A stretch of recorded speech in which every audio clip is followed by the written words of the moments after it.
ఏది రామారావు గారే మళ్ళీ కమర్షియల్గా ఇది అవ్వదు అని చెప్పి మానేశారండి. కృష్ణ గారు తీద్దాం, అప్పుడు కృష్ణ గారికి రామారావుకి మంచి ఇది ఉండేది అండర్స్టాండింగ్. ఈయన సినిమాలు కూడా చేశాడు కదా, దేవుడు ఎన్ని చేశాడు కదా. ఈ మొదలు పెట్టినప్పుడు వెళ్ళి అడిగాడు కృష్ణ గారు, ఏమంటే మీరు అల్లూరు సీతారామరాజు గారు తీద్దామని అనుకున్నారు కదా, స్క్రిప్ట్ అవన్నీ కూడా మీరు రెడీ చేశారు, తీస్తున్నారా అని అడిగాడు. అది కమర్షియల్గా వైబుల్ అవుదయ్యా, అందుకని ఆలోచిస్తున్నాను ఏం చేద్దామని అన్నాడు.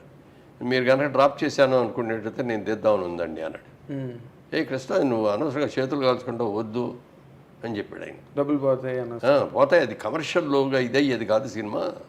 ఏదో అడవుల్లోకి పారిపోతాడు, ఏమవుతాడు ఎంతసేపు ఆ బాణాలు ఈయన యాక్షన్ సినిమాలో చేసాడు, పెద్ద గన్లు మిషన్ గన్లు ఏముండవు, బాణాలు వేయటమే కదా అన్ని. సార్ పెద్ద డ్రెస్సింగ్లు లేవు, డ్రీమ్ సాంగ్లు లేవు, ఏముండవు. దానికి ఆయన ఏంటంటే సినిమా స్కోప్లో తీసేసి మొత్తం అవుట్డోర్ తీసుకెళ్ళి చింతపల్లి ఫారెస్ట్ల దగ్గర పెట్టేసి అందరు క్యాంప్ అక్కడ పెట్టేసేసి అట్లా. ఆ డైరెక్టర్ కూడా మొదటి రోజే హార్ట్ అటాక్ వచ్చింది రామచంద్రరావుకి.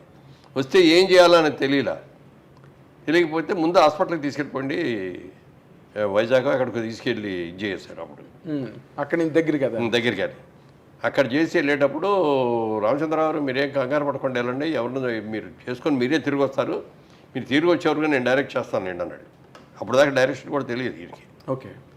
కాకపోతే అంటే దాంట్లో సబ్జెక్ట్ అంతా కూలంకషంగా ఏ టు జడ్ తెలుసు కాబట్టి, మొదలు పెడుతున్నాడు కాబట్టి ఆయన చేయటం మొదలెట్టాడు. మొదలుపెట్టేసాడు. సినిమా డైరెక్టర్ ఎవరు పేరంటే ఆయన పేరే వేసాడు.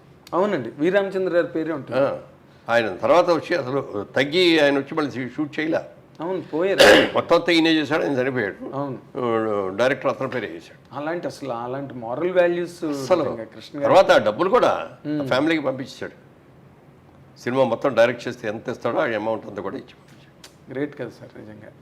అందుకే అన్నది నిజంగా ఇండస్ట్రీలో దేవుడు అంటే దేవుడే. అవి ఎవరు పెట్టారండి